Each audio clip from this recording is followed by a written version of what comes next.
الطعام يثقل كاهل الأطفال، وأقرانهم تهفو على الألعاب، ورغيف الخبز أطول من قامتك يا صغيرتي، فلا طاقة لك على حمله.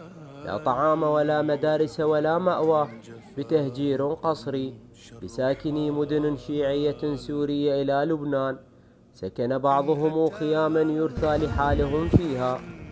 السلام عليكم.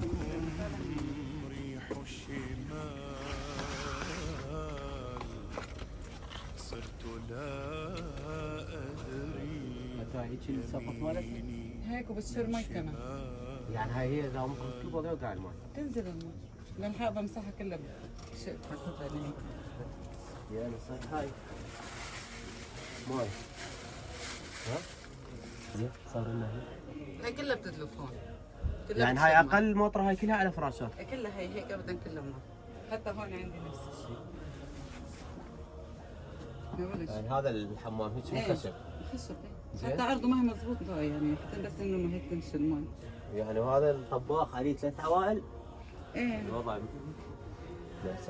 حتى عندي الحجة انه مرة كبيرة بدي افوتها على الحمام ما بقدر، بدي معاملة لفوتها على الحمام برا.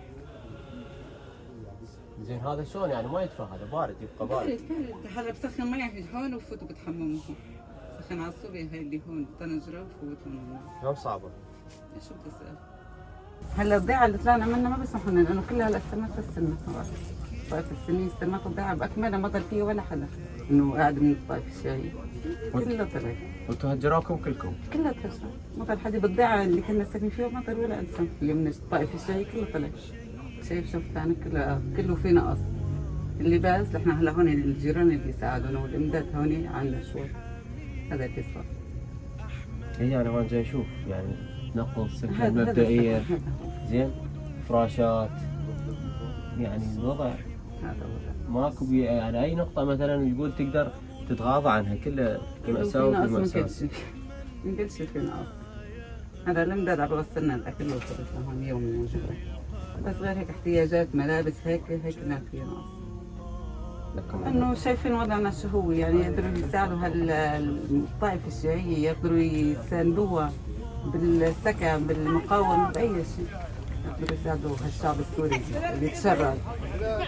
ما لنا مجال سياسي خالص، مدني عوائل مدنية. ما في أي جهة سياسية تربطنا بهالشيء.